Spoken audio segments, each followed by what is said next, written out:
ዛሬ ውይይታችን ይሄ ነው። እሺ ላስጀምር ነው ታላቁ እንደው 66ቱን የምንልበት ምክንያት ስንል እንግዲህ እኛ በብሉይ ኪዳን የ39 መጽሐፍትን ቀኖና እንወስዳለን ወይም ደግሞ 39 መጽሐፍትን በቀኖና ተቀብለናል ብለን እናምናለን። ያንን የመጽሐፍት ቀኖና እናምናለን 39 ማለት ነው። በ27 ደግሞ የአዲስ ኪዳን መጽሐፍት እናምናለን። ስለዚህ እነዚህ መጽሐፍት ናቸው የእግዚአብሔር ቃል ብለን ልንጠራቸው የሚገባው ብለን ስለምናምን ይህንን እንላለን ማለት ነው። አይሁዳውያኑ ደግሞ 22 24 እያደረጉ ይህንን እንትን ይወስዱታል። ይህንን ቀኖና ብሉይ ኪዳኑን ይወስዱታል። በአዲስ ኪዳን በተለይ በቤተ ክርስቲያን ስምምነት እንደሌለ ወይም ደግሞ እንደው ይሄ ነው የሚል ቁርጥ ያለ በቃ 66 ወይ 81 ነው የሚል በሁሉም አባቶች ዘንድ በሁሉም ካውንስሎች ዘንድ ያለ ነገር እንደሌለ እናውቃለን። ስለዚህ በምንድን ነው የምናውቀው የሚለው ነገር ለምንድን ነው ይዘን የምንሞግተው የሚለው ነገር መመለሱ ወሳኝ ነገር ነው፣ አስፈላጊም ነገር ነው። አስቀድሞ ግን ምን ማየት አለብን? የብሉይ ኪዳን መጽሐፍትን ቀኖና ማየት አለብን። ስለዚህ 66ቱን አድቮኬት እያደረኩ እገኛለሁ ማለት ነው። የብሉይ ኪዳኑ መጽሐፍ 22 የብሉይ ኪዳን መጽሐፍትን ወር ደግሞ 24 ብለው የሚጠሯቸው መጽሐፍት አይሁዳውያኑ እንደወሰዱ ወይም ደግሞ እነሱን የእግዚአብሔር ቃል የአምላካችን ቃል ብለው እንደሚቀበሉ እናውቃለን። ይህንን ደግሞ እንግዲህ በኋላ ላይ በመጡ ፎርሙሌሽኖች ውስጥ ሕግ እንደዚሁም ነቢያትና እንደዚሁም ደግሞ ኬቱቪም ወይም ደግሞ እነዚህ የታሪክ መጽሐፍትን ደግሞ እንትን ስናደርግ ስንቀበል እነዚህ ሶስቱን ምድቦች እንመለከታለን። ታናክ ብለው የሚጠሯቸው ማለት ነው። ቶራ፣ ኔቪም፣ ኬቱቪም ብለው የሚጠሯቸው። ስለዚህ እነዚህ መጽሐፍት 22 የብሉይ ኪዳን ወይ 24 በእኛ ደግሞ 39 ባቆጣጠራቸው ሆነው እናገኛቸዋለን ማለት ነው። ለዛ ነው ሉቃስ ወንጌል ምዕራፍ 24 ቁጥር 44 ላይ ስትመለከቱ ከእናንተ ጋር ሳለሁ ይላል ጌታ ኢየሱስ በሙሴ ሕግና በነቢያት በመዝሙራትም ስለኔ የተጻፈው ይፈጸም ዘንድ ይገባል ብዬ የነገርኳችሁ ቃሌ ይህ ነው እያለ ይነግራቸዋል። ከዛ መጽሐፍትን ያስተውሉ ዘንድ አእምሯቸውን ከፈተላቸው ይላቸዋል። ስለዚህ እነዚህ መጽሐፍት እነማን ናቸው የሚለውን ጥያቄ ነው እየመለስን ያለ ነው፣ ወይም ደግሞ ለመመለስ ነው ሞከረው በዚህ ባለኝ ሰዓት ውስጥ ማለት ነው። ለምንድን ነው አስቀድመን እነዚህ 39 የብሉይ ኪዳን መጽሐፍት የምንቀበለው ከተባለ በመጀመሪያ አስቀድሞ ለእስራኤላውያን የተሰጡት መጽሐፍት አሁን እነዚህ 22 24 ብለው የሚቀበሏቸው ወይም ደግሞ እነዚህ 39 የብሉይ ኪዳን መጽሐፍት ስለሆኑ ከብሉይ ኪዳን ስንጀምር ለዛ ነው የምንቀበላቸው ብለን እናምናለን። መጀመሪያ አስቀድሞ የተሰጡት እነዚህ ናቸው ለእስራኤል። ስለዚህ እነዛን በለኪዳን ውስጥ የተሰጡትን መጽሐፍት እኛ ስለምንቀበል ያንን እንላለን። አስቀድሞ የእግዚአብሔር ቃላት አደራ ተሰጧቸው ብሎ ሐዋርያው ጳውሎስ በሮሜ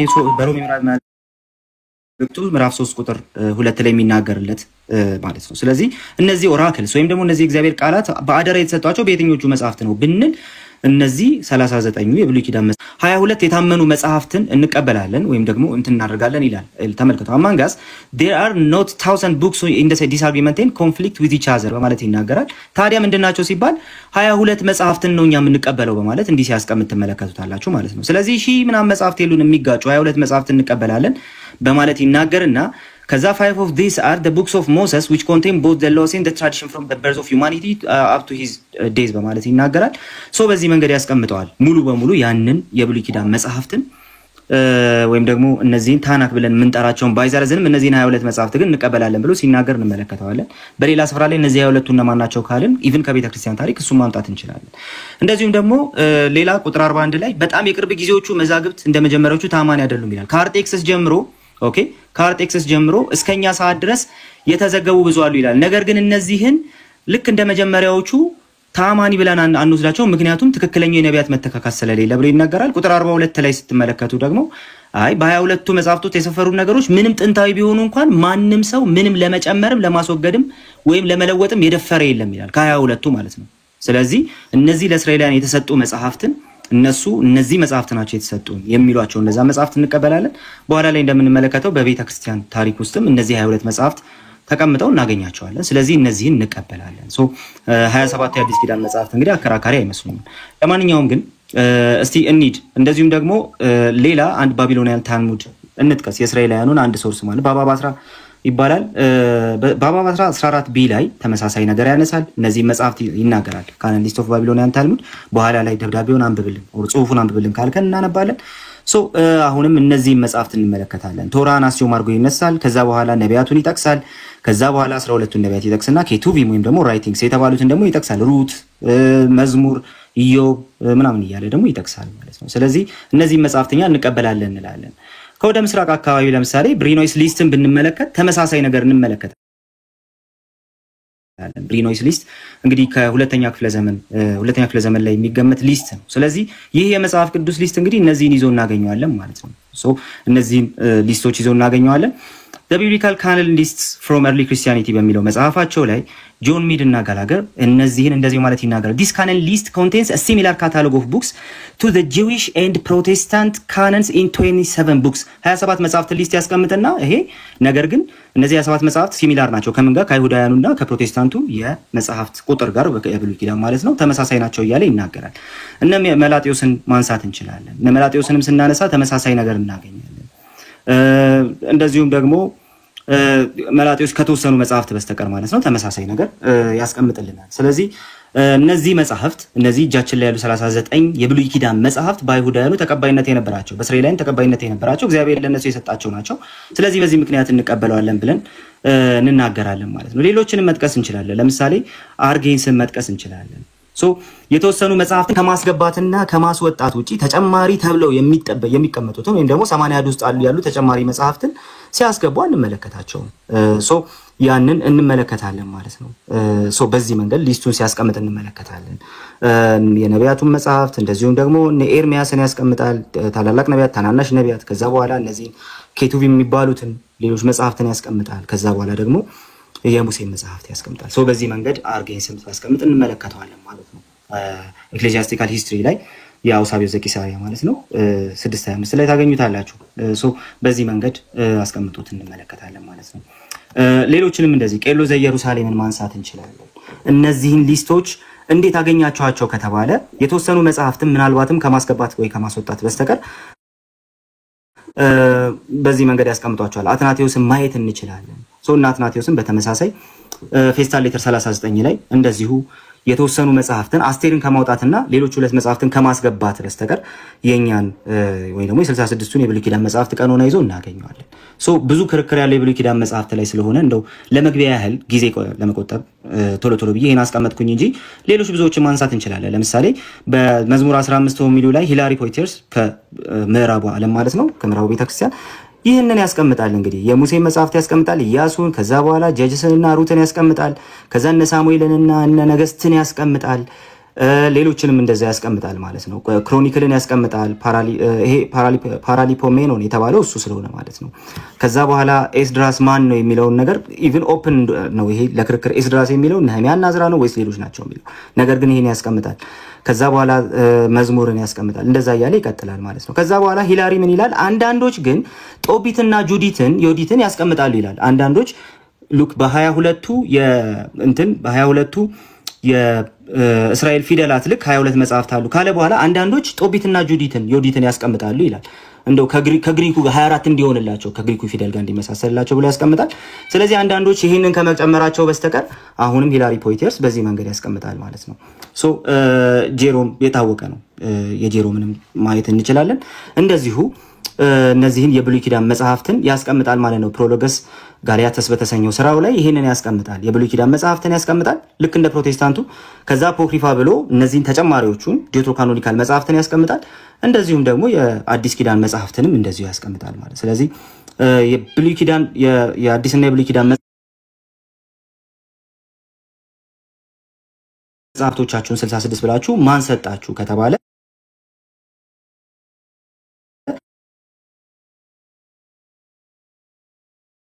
ይችላልን ወደ በኋላ ላይ በደንብ አሳያችኋለሁ። ለማንኛውም ግን በቀረችኝ ደቂቃ ውስጥ ወደ ሪባትል ስንሄድ በደንብ እናየዋለን።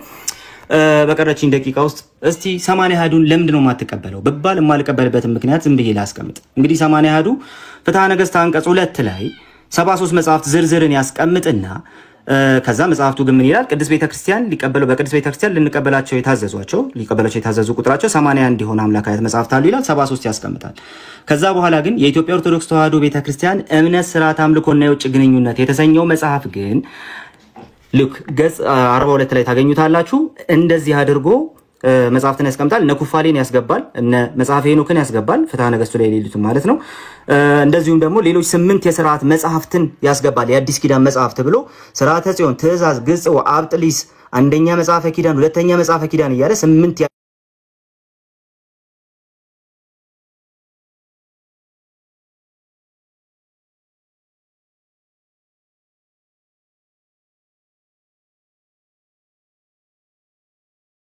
8ቱ የሥርዓት መጽሐፍት የተባሉትን ኩፋሌን ሄኖክን ወልደ ኮሪዮን ወይሶፍል ወልደ ኮሪዮንን በጭራሽ አናገኛቸውም። ወደ ቤተክርስቲያኒቱ ሊቃውንት ስንመጣ ለምሳሌ ኢትዮጵያ ኦርቶዶክስ ተዋሕዶ ቤተክርስቲያን ትምህርት በሚለው መጽሐፋቸው አባ መልከ ጼዴቅ ፍትሐ ነገሥቱ ዮሴፍ ወልደ ኮሪዮን የተባለው መጽሐፍ ከቁጥር እንዴት እንዳስገባው የማይታወቅ ነው ይላል።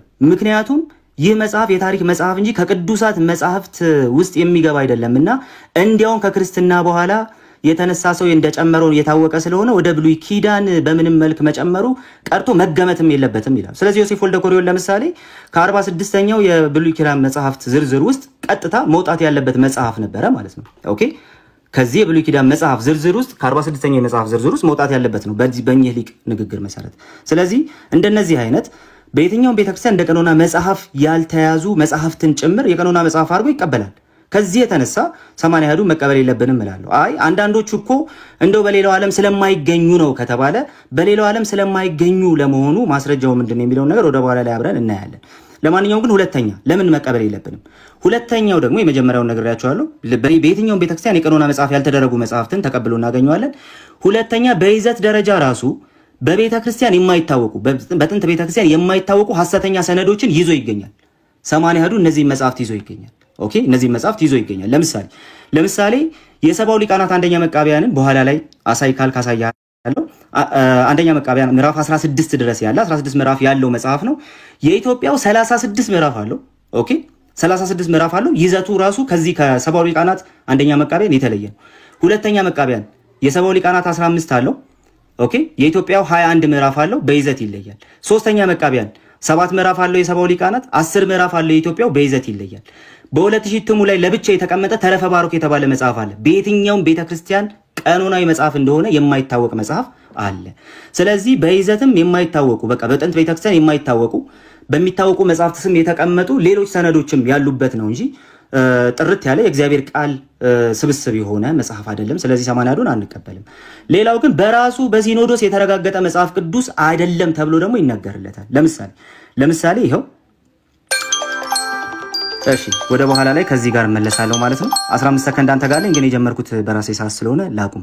እሺ ወንድማችን ቃሌ ያቀረበውን ነገር የሰማችሁት ይመስለኛል። አይ ቲንክ መግቢያ ቀኖና ልንወያይ ቀኖና ዲፋይን ሳይደረግ ነው ወደ እንትኑ እየገባው። ለማንኛውም የኛን ሰዓት ለመጠቀም ቶሎ እንሄዳለን።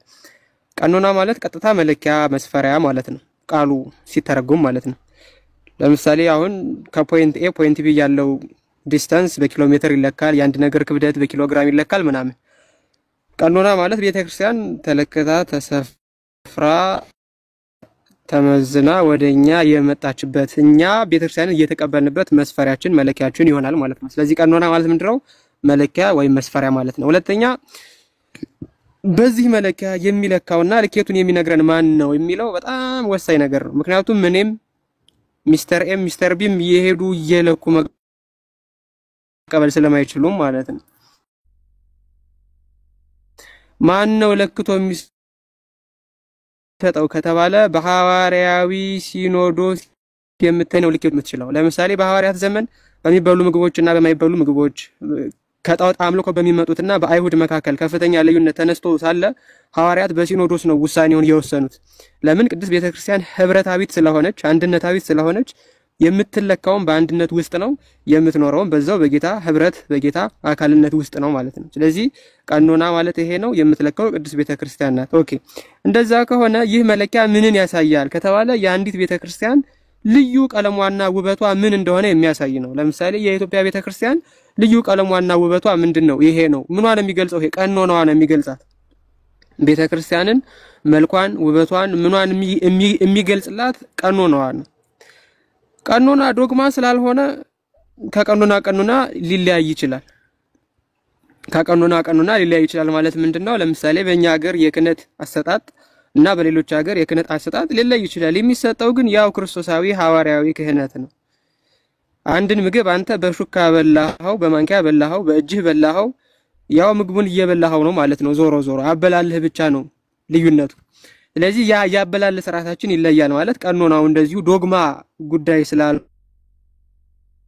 የመሰረተ ሃይማኖት ጉዳይ ስላልሆነ ከቀኖና ሊለያይ ይችላል።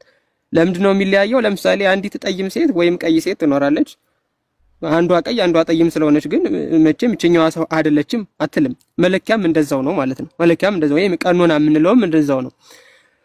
ታዲያ መጽሐፍ ቅዱሳዊ ቀኖና እንዴት ነው አሁን ያለበት ቁጥር ላይ እንዴት ሊደርስ ቻለ? ምን ስቴጆችን እያለፈ ነው የመጣው ከተባለ ሁለት ስቴጆች አሉ። በመጽሐፍ ቅዱስ ካነን ጥናት ውስጥ ወይም ቢብሊካል ሎው ውስጥ ሁለት ደረጃዎች አሉ። ኖርማ ኖርማንስ የሚባል አለ፣ ሁለተኛ ኖርማ ኖርማታ የሚባል አለ። ኖርማ ኖርማንስ ማለት ፊክስድ የሆነ ሊስት ሳይኖር የጌታ ቤተክርስቲያን የምትተዳደርበት ህግ ማለት ነው። ለምሳሌ የብሉይ ኪዳን መጽሐፍት ሳይኖሩ ኦሪት ዘፍጥረት ምን ሳይጻፍ ሙሴ ህዝቡን እየመራ ወጥቷል። ከዛም በኋላ መጽሐፍ ተሰጣቸው። ከመጽሐፍ በፊት ምኑ ቀደመ ማለት ነው? ማህበሩ ቀደመ ማለት ነው። በሐዲስ ኪዳንም ሐዋርያት እየሰበኩ እያለ ካኖናይዝ ተደርጎ ያለቀ የሐዲስ ኪዳን መጽሐፍ አልነበረም። በራሱ የሆነ ፊክስድ ሊስት ሳይኖር የጌታ ቤተክርስቲያን የምትተዳደርበት ህግ ማለት ነው። ይሄ የመጀመሪያው ስቴጅ ነው። እዚህ ደረጃ ላይ የግድ ካልተጻፈ አንመራበትም ማለት አይቻልም። ምክንያቱም ወንጌልም ገና ተጽፎ ስላላለቀ ብሉይም ተጽፎ ሳያልቅ የብሉይ ኪዳን ካህል በየምትባለው ያቺ ጉባኤ ስለነበረች ማለት ነው። ስለዚህ ከየትኛው መጽሐፍ ምን ጊዜም ቢሆን ከእስልምና ውጪ ማለት ነው እስልምና መጽሐፉ ነው እንዲቀድም የሚደረገው። በእኛ በክርስትና ግን ቤተክርስቲያን ናት የምትቀድመው። ቤተክርስቲያን ትቀድማለች፣ ቀኖናውን ተወስናለች። ስለዚህ ቤተክርስቲያን ቀኖናውን ትሰራለች፣ ቀኖናው ደግሞ ቤተክርስቲያንን እየጠበቃት ይኖራል ማለት ነው። የሚሄደው እንደዛ ነው። ለዚህ ማሳያ ካላችሁኝ አሁን የነገርኳችሁን ማህበሩ ቀድሞ ነው በጉባኤው ቀድሞ ነው መጽሐፍት የሚመጡት የሚለውን ማሰብ በጣም ቀላል ይመስለኛል። ሁለተኛው ኖርማ ኖርማታ የሚባለው ነው ወይም ኖርምድ ኖርም የሚባለው ነው። እዚህ ደረጃ ላይ ሲደርስ አንዲት ቤተክርስቲያን ባኖራት እስካሁን ድረስ ባቆያት ያልተወሰነ ቀኖና እየተመራሽ መጥታ በጉባኤም ይሁን በቅዱሳን አበው ወጥ የሆነ ዝርዝር የሚዘጋጅበት ደረጃ ነው። እዚህ ደረጃ ላይ ሲደርስ አንድ ቀኖና ፊክስድ ሊስት ይሆናል ማለት ነው። ምን ላይ? ኖርማ ኖርማታ ላይ ሲደርስ ማለት ነው። ወይም ይሄ ፊክስድ ሊስት ላይ ሲደርስ ማለት ነው። ስለዚህ ሁለተኛው አሁን የምንነጋገርበት እኛ ኖርማ ኖርማታ ላይ ነው ማለት ነው። ማንኛውም ፕሮቴስታንት ማንኛውም ሰው በቀኖና ጉዳይ ሲወያይ ሁለተኛው ስቴጅ ላይ ነው የሚወያየው። ለምንድን ነው? እዛ ስቴጅ ላይ ስላልነበረ ማለት ነው። ከመጀመሪያው ጀምሮ አሁን ከፕሮቴስታንት ጋር ለምንድን ነው ይሄንን የቀኖና ጉዳይ ማንወያዩ የሚለውን በኋላ በደንብ አሳያችኋለሁ። ግን ይሄ ኖርማ ኖርማታ ፊክስድ ሊስት ነው የሚለውን ያዙ። እዚህ ደረጃ ላይ ቅዱሳት መጻሕፍት በሁለት ተከፍለው ነው የሚቀነኑት ወይም ቀኖና የሚሰጣቸው። የመጀመሪያዎቹ መለኮታዊ ስልጣን ያላቸው ናቸው። ሁለተኞቹ ደግሞ እንዲነበቡ የሚታዘዙ ወይም ሪኮመንዴሽንስ ናቸው፣ አዲሽናሊ ብለው የሚያስቀምጧቸው ማለት ነው። ይሄንን ምን ውስጥ እናገኛለን ከተባለ በአፖስቶሊክ ኮንስቲቱሽን ወይም በቀኖና ሐዋርያት ውስጥ እናገኘዋለን፣ በአትናቴዎስ ቀኖና ውስጥ እናገኘዋለን፣ በካርቴጅ ጉባኤ እናገኘዋለን፣ በፍትሐ ነገሥት እናገኘዋለን፣ በኢብን አሳል ጽሑፍ ውስጥ እናገኛቸዋለን። እነዚህ መለኮታዊ ስልጣን ያላቸውን ከዘረዘሩ በኋላ አዲሽናሊ ለህፃናት ማሳደጊያ ይሄ ብለው የሚያዟቸው ነገሮች ስላሉ አፖስቶሊክ ኮንስቲቱሽን ላይ እሱን እናያለን። ቀኖና 85 ላይ ማለት ነው። ስለዚህ ቀኖና ሲባል ቀጥታ አንዱ ዝም ብሎ ዲቫይንሊ ኢንስፓየርድ የሆኑ ብቻ ናቸው ብሎ ማሰብ ኢቭን ቸርች ፋዘርስ እንኳን እንደዛ አላሰቡም። እሱንም ጉባኤው ላይ ስንደርስ እናየዋለን።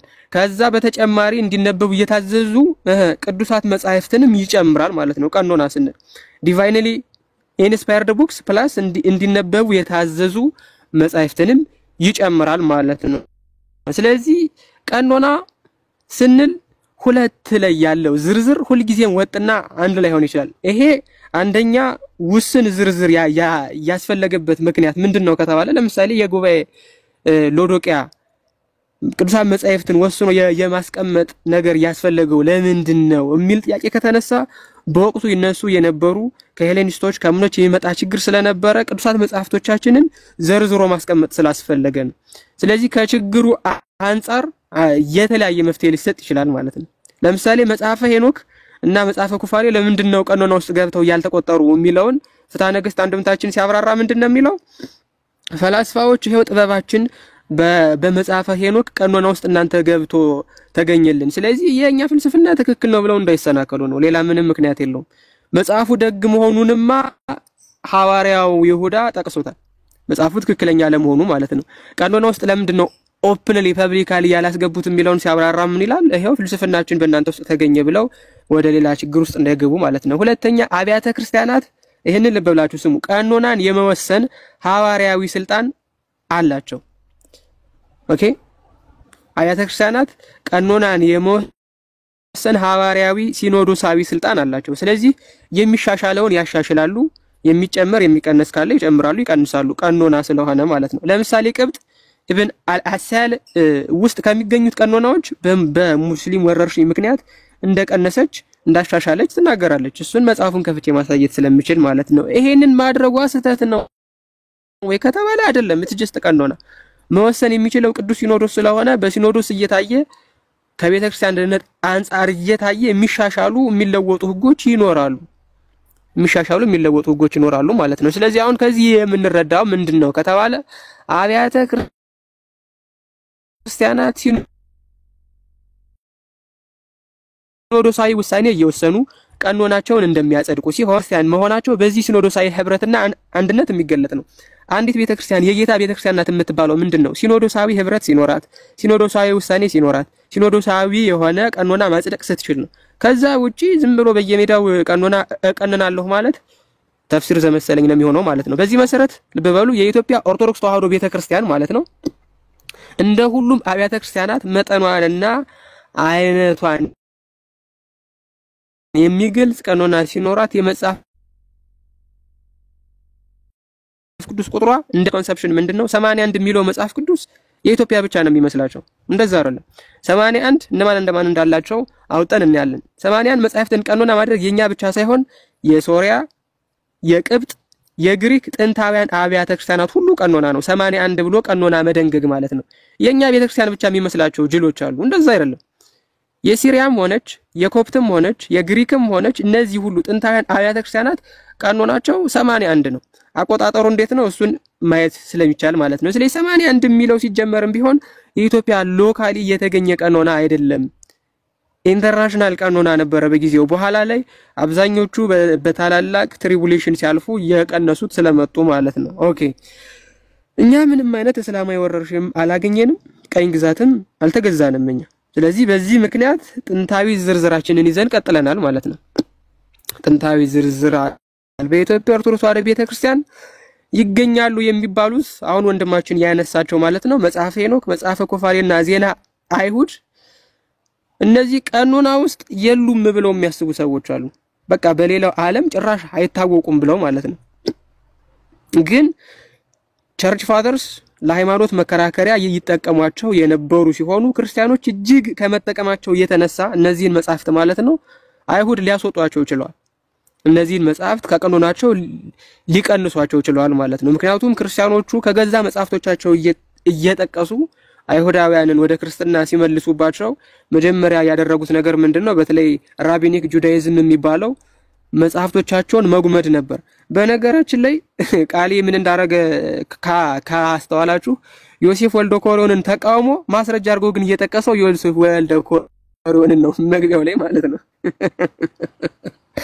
22 ቀኖና አለ መጽሐፍ ቅዱስ ብሎ ለመጽሐፍ ቅዱስ ቀኖና መጽሐፍ ቅዱሳዊ መጽሐፍ ነው የሚጠቅሰው። አያችሁት ምን ያክል እየተምታታ እንደሆነ? የመጽሐፍ ቅዱስ ቁጥርን ይገልጽልኛል ብሎ ግን ስተት የሆነ መጽሐፍ ነው የሚጠቅሰው። ያ ማለት ኢንፋሊያብል ሊስት ነው ለምትለው ፋሊያብል ሶርስ መጥቀስ ማለት ነው። which is ironic and stupid። ስለዚህ አሁን አይሁድ ቀንሰዋል ስንል ማስረጃችን ምንድነው?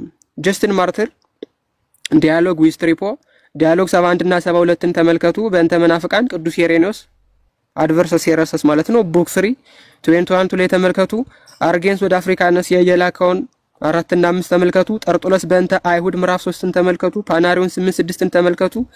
ሲቲ ኦፍ ጋድ በጣም ብዙ ማስረጃዎች መጥቀስ ይቻላል። አይሁድ ቀኖናዎቻችንን እየበጣጠሱ ለክርስቲያኖች መከራከሪያ እንዳይሆኑ ለማድረግ ካላቸው ጽኑ ፍላጎት የተነሳ ማለት ነው። ሄኖክን በተመለከተ ለምሳሌ ጠርጡለስ ኦን አፒል ኦፍ ማን 1:3 ላይ ምንድነው የሚለው?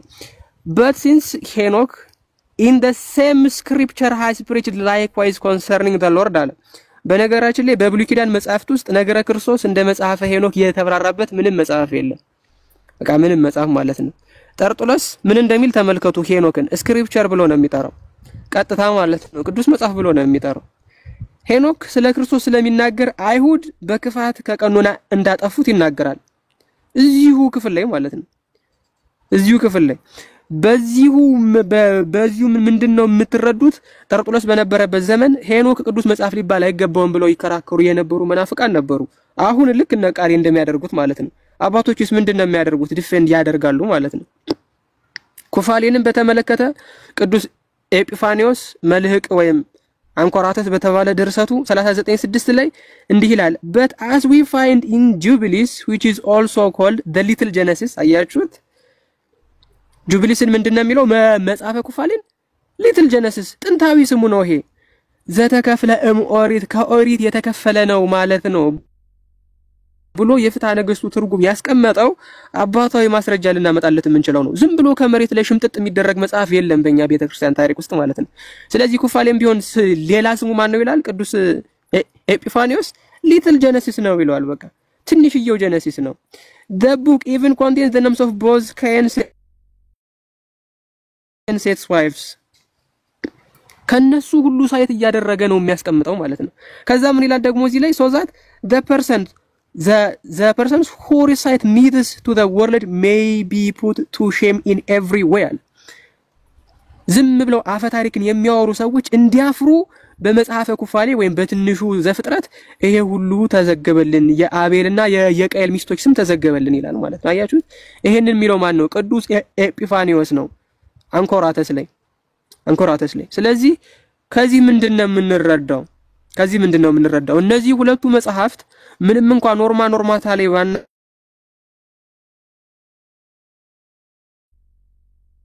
ያገኛቸውም ኖርማንስ ላይ ግን ከፍተኛ የሆነ ሃይማኖትን እየተከራከሩ አባቶቻችን ያጸኑባቸው ቅዱሳት መጻሕፍት እንደሆኑ ነው የምንረዳው። አሁን ምናልባት ቀረ የሚባለው ዜና አይሁድ ነው። ዜና አይሁድን እኔ ምንም ማስረጃ ሳያስፈልገኝ አሁን ቃል ይጠቅሶታል። ለዛውም የመጽሐፍ ቅዱስ ቀኖናን ያስረዳልኛል ብሎ ማለት ነው። በሌሎች አብያተ ክርስቲያናትም ያለ መጽሐፍ ነው ይሄ። በነገራችን ላይ ለምሳሌ የቤተ ክርስቲያን ታሪክ አውሳቢዮስ 1:11:5 ላይ እንደማመሳከር አድርጎ ያስተዋል እንደ 15 ደቂቃ አለቀ። እሺ ብዙ የሚፈርስ ነገር የለም።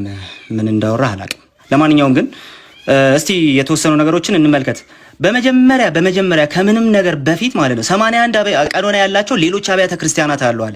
አሁን ያሳየናል። እነዛ አብያተ ክርስቲያናት ልክ የኢትዮጵያ ኦርቶዶክስ ተዋሕዶ ቤተክርስቲያን እምነት፣ ስርዓት፣ አምልኮትና የውጭ ግንኙነት የተሰኘው መጽሐፉ ኦኬ 81 መጽሐፍትን በቀኖና ተቀብላለች ቤተክርስቲያናችን እንዳለው ልክ እንደዛው ማለት ነው። ወንድማችን 81 ቀኖና ያላቸው አለ። ሶሪያን ምናምን ጠቀሰ።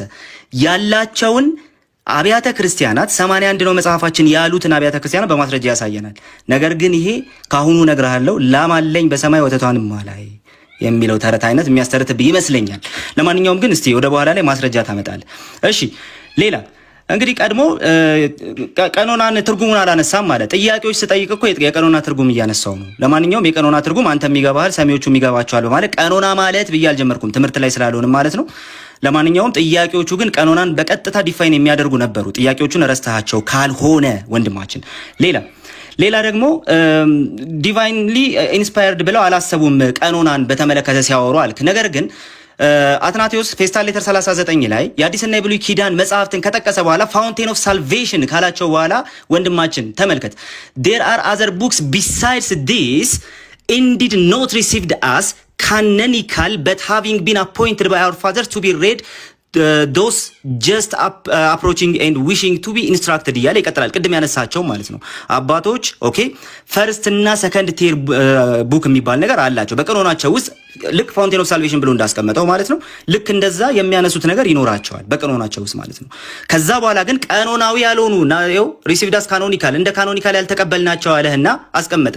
ቀኖናን ዲቫይንሊ ኢንስፓየርድ ብለው አላሰቡትም ማለት አሁንም ቀልድ ነው ወንድማችን። ስለዚህ ቀኖና ብለው ሲያስቀምጡ ኤክሌሲያስቲካል እና ካኖኒካል ብለው እነ ሩፊነስ እንዳስቀመጡት ልክ እንደዛው ደግሞ ማስቀመጥም ይቻላል። ሩፊነስም ያንን ስላስቀመጠ ማለት ነው። ስለዚህ ሩፊነስ ሲያስቀምጥ ተመልከት ካኖኒካልና ኤክሌሲያስቲካል ብሎ ነው የሚያስቀምጣቸው ራሱ ማለት ነው። ኦኬ ካኖኒካልና ኤክሌሲያስቲካል ብሎ ነው የሚያስቀምጣቸው። ሉክ but it should be also known that there are other books which are called not canonical አለ። ኦኬ you see but ecclesiastical አለ። ስለዚህ ቱ ቲር ሆኑ መጽሐፍትን እንደዚህ እነ ቄሎ ዘኢየሩሳሌም ሲያስቀምጡ እንመለከታለን። ሶ ያ ነው። ሌላኛው ፖይንት ደግሞ እዚህ ጋር ያነሳው ነገር ምንድነው? እንደው ዮሴፍ ወልደ ኮሪዮንን ተቃወመና ከዛ እሱኑ ጠቀሰ አለ። ዮሴፍ ወልደ ኮሪዮንን ስጠቅስ ኮኔ ወንድማችን እንደ ታሪካዊ አስረጂ አርጌ እንዳቀረብኩት አስቀድሜ ነግሬህ ነበር። ረሳው መሰለኝ። ታሪካዊ አስረጂ ነው እንጂ ኢንፋሊብል የሆነ ነገር አይደለም አቅርቤ ያለ ያልኩ።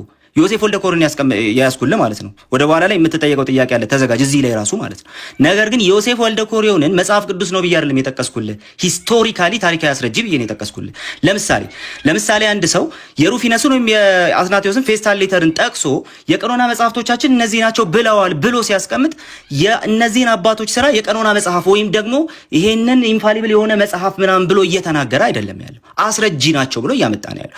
ልክ እንደዛው ዮሴፍ ወልደ ኮሪዮንን አመጣሁት እንጂ ኢንስፓየርድ ቡክ ነው ምናምን ብዬ አላመጣሁትም። ታሪካዊ አስረጂና ኢንስፓየርድ ቡክ ወይም ደግሞ ኢንፋሊብል የሆነ መጽሐፍ ቅዱስን ለይተህ ማወቅ አለብህ ብዬ አስባለሁ፣ ለወደፊትም ማለት ነው። ለማንኛውም ግን እንቀጥል። ሰው ያላልኩትን ስላልክ ነው እዚህ ጋር እንትን ያደረኩት ማለት ነው። ሌላው ደግሞ እንደው ዲቫይንሊ ኢንስፓየርድ አላሉም ቀኖናን ሲያስቀምጡ ይሄን አላሰቡም አልክና ቀጥለ ግን ጠርጡለስ ሄኖክን ጠቅሷል፣ ኤጲፋኒዮስ ኩፋሌን ጠቅሷል አልከን። በጣም በሚያሳዝን ሁኔታ ግን እነዚህ መጽሐፍት የቀኖና መጽሐፍት ብሎ የጠቀሳቸው ሰው አለመኖሩን አየ። ሄኖክ ኢትዮጵያ ውስጥ ብቻ ሳይሆን ያለው ሌላም ቦታ ይታወቅ ነበር፣ ጠርጡለስ ያውቀዋል፣ አይታል። በ3ኛ ክፍለ ዘመን የሚታወቅ መጽሐፍ ግን እስከዚህ ዘመን ድረስ በሌሎች አብያተ ክርስቲያናት የቀኖና መጽሐፍ ተብሎ አልተጠቀሰም። ኦኬ። ነገር ግን አንድ መጽሐፍ ስክሪፕቸር ተብሎ ተጠቀሰና እንደው ይሄ መጽሐፍ ቀኖናዊ መጽሐፍ ነው ማለት ነው ብለህ ከተናገርክ ግን ወንድማችን በጣም ሞኝነት ነው። ከዛሬ ጀምሮ እሱም ባድ ደግሞ ጥሩ ነው። ለምሳሌ አትናቴዎስ ፋውንቴን ኦፍ ሳልቬሽን ብሎ ከጠቀሳቸው መጽሐፍት መካከል ዊዝደምን አታገኘውም።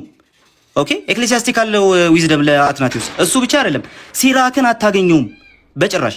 ዲስኮርስስ አጌንስት አሪያንስ ላይ 279 ላይ ብትሄድ ግን ዊዝደም 624 ወይም ደግሞ ጥበበ ሰለሞን 624ን ታገኘዋለህ።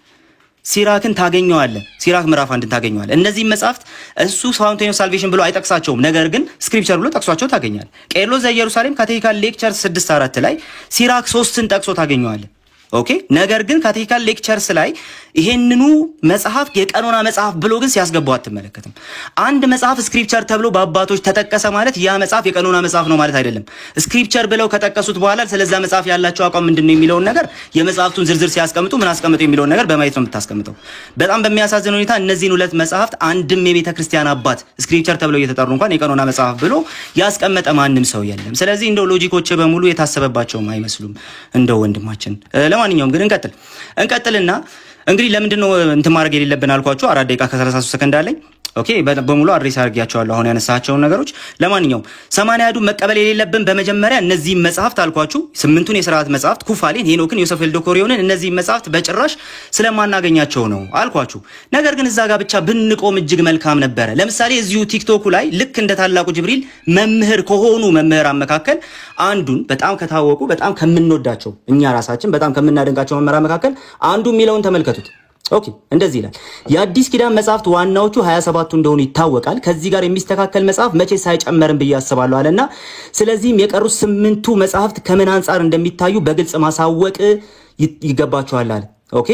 ስለዚህ እነዚህ 8ቱ የሥርዓት መጽሐፍት እንዴት ነው ከአዲስ ኪዳን መጽሐፍት እኩል የሚቆጠሩት? የመጀመሪያ ጥያቄ። እኔ አይደለሁም ያልኩት፣ አንድ ኦርቶዶክሳዊ መምህር ወዳጅ ጓደኛ ወንድምህ ነው ይሄን ያለው። ቀጥሎ ብሉይ ኪዳን በፍትሐ ነገሥት አቆጣጠር ከሆነ ዮሴፍ ወልደ ኮሪዮን ብሎ እንደ መጽሐፍ ቅዱስ ይቆጥረዋል። መቼስ ከክርስቶስ በኋላ ተነስቶ ግን ወደ ክርስትና እንኳን ባልመጣ አንድ አይሁዳዊ ያልዳነ ሰው የተጻፈ ታሪክ መጽሐፍ ቅዱስ አይሆንም።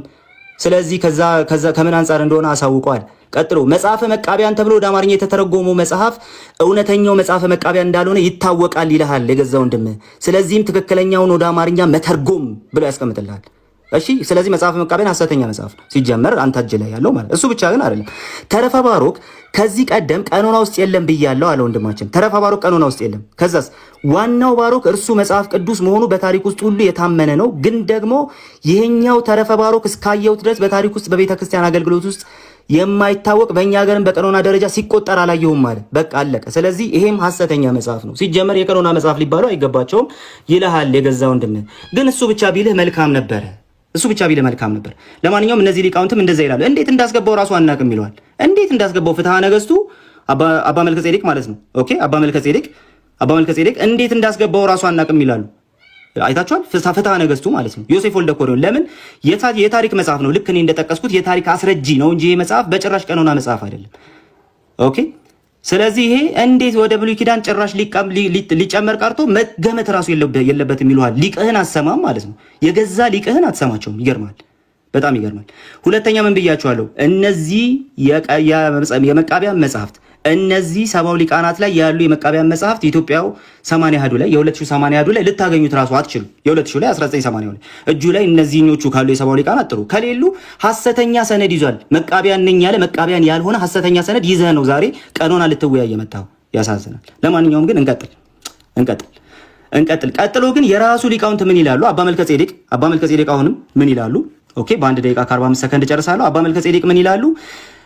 81 መጽሐፍት የሚለው ቃል ግን አሉ ሊቃውንት ያተቱላቸው ፍትሐ ነገሥቱ በደፈናው 81 ስላለ ያንኑ ለመሙላት ብቻ ነው እንጂ አሉ ህጋውያን አይደሉም አሉ። 81 ምናምን ተብለው የገቡት ራሱ ህጋውያን አይደሉም። ያም ሆኖ ሊቃውንት በእነዚህ መጽሐፍት ቁጥር ላይ አልተወሰኑም። እገሌን ያወጡ እንደሆነ እገሌን አስገብቶ እገሌን ያስገቡ እንደሆነ እገሌን አስወጥቶ የሚል ሐተታ መስጠታቸው አሁንም አልቀረም። ስለምን እሱን አይደለም ይሄውን ከሆነ ቅዱሳት መጽሐፍት ህጋውያን ሊሆኑ ቀኖናውያን ሊሆኑ አይችሉም ይላል።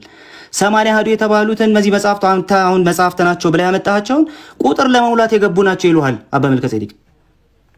ኦኬ አባ መልከጼዴቅ እንደዚህ ይሉሃል። ወንድማችን ከ3 ወር በፊት ዩቲዩብ ላይ አንድ ነገር አፕሎድ አድርጎ ነበር። ኦኬ አፕሎድ አድርጎ ነበር። ለማንኛውም ግን አፕሎድ ያደረገውን ነገር እስቲ ዝም ብዬ ላሳያችሁ። ዶክተር ዲበኩሉን አንዴ ላሳያችሁና ማለት ነው። ሉክ ዶክተር ዲበኩሉ ዘውዴ መጽሐፉን በኋላ አሳያችኋለሁ ወንድማችን ከፈለገው ማለት ነው። እንደዚህ ይላሉ። ነገር ግን በትክክል እነዚህ ቅዱሳት መጽሐፍ 81 ናቸው ይበዛሉ ወይስ ያንሳሉ የሚለው ጥያቄ በቀላሉ ራሱ የሚታለፍ አይደለም ይላል። ኦኬ የቅዱሳት መጽሐፍት ብዛት 81 መሆኑ ሲያዝ ከመጣው ትውፊት በቀር በግልጽ የተወሰነ ነገር አያጋጥምም ይላል። ሲኖዳል ያልሆነ መጽሐፍ ነው ያስከው ነው ጉዳዩ። ኦኬ ሲኖዳል ያልሆነ መጽሐፍ ነው ያስከው ነው። ወንድማችን ከ3 ወር በፊት አንድ ቪዲዮ አፕሎድ አድርጓል ዩቲዩብ ቻናሉ ላይ ገብታችሁት በ16ኛው ደቂቃ ላይ ጁን 5 አፕሎድ ባረከው ላይ እኚህን ሰው ኦኬ ቀሲስ መብራቱ ኪሮስን ምን ብለሃቸዋል? የመፍትሄና የግራ መጋቢያ ሐሳብ መሆኑን የማይለይ ነገር አቀርበዋል ብለሃል። ሲኖዳል አይደለም ስላሉ 80 አሐዱ ሲኖዳል አይደለም ስላሉ ለምን 8ቱን ሥርዓተ ቤተክርስቲያን መጽሐፍት አዲስ ኪዳን ቅዱሳት መጽሐፍት ጋር መዘርዘር የለባቸውም ሲጀመር እንደዚህ መባል የለበትም ስላሉ እንዲህ ብለሃቸዋል። ስለዚህ ሪፊዩት የምታደርገው የገዛ ሊቃውንትህንና ወዳጆችህን ነው ብዬ አስባለሁ። ተባረክ። ኦኬ ናይስ። መጀመሪያ እስኪ 81 ቅዱሳት መጽሐፍት ከኢትዮጵያ ውጪ አይታወቁም ለማለየ ሰባይ ምናምን እያለ ነበር ወገናችንና አላውቅም ችግር የለውም። በነገራችን ላይ ለፍትሐ ነገሥትና ለአብጥሊስ ምንድናቸው ይላል? አንቴሰደንት ናቸው ማለት የሚቀድሙት ናቸው። እነዚህ ሁሉ ምን ያክል መጽሐፍ ነው የሚዘረዝሩት? የአረብኛ አንደኛው 81 ወይም 82 ካንን ነው የሚዘረዝረው። ሁለተኛ የአቡ አልበረካት ነው። ሁለተኛ የኢብን ካልዱን ነው። ሌላው ፍትሐ ነገሥትና የኛው ስለሆነ እሱን እንተዋለን። ተመልከቱ ምን ያክል መጽሐፍ እንደሚዘረዝር 81 ቅዱሳት መጽሐፍትን ይዘረዝራል። 81 ቅዱሳት መጽሐፍት የነ ቀለሚንጦስን በሙሉ ጨምሮ ማለት ነው። የነ መቃብያንን በሙሉ ጨምሮ ማለት ነው። ኦኬ እነ መጽሐፈ ሲራክን ጨምሮ ማለት ነው። እነዚህ ሁሉ አንድ በአረብኛ የሚገኙ ናቸው። ፍትሐ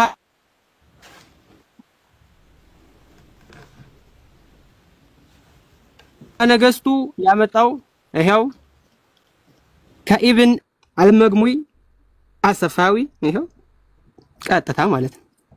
ፍትሐ ነገሥት ምዕራፍ 2 ማለት በእንተ ቅዱሳት መጻሕፍት የሚያወራው ነው።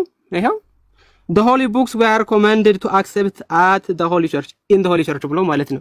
ሌላ ወንድማችን አፖስቶሊክ ካኖን ላይ ያለውን ባላየነ መሰለኝ ያለፈው እኔ እንዴት እንደሆነ እንኳን አላቅም። አፖስቶሊክ ኮንስቲቱሽን ማለት ይሄ ነው። ካኖን 85 ምን ያክል መጽሐፍት እንደሚዘረዝረው እስኪ እንይ።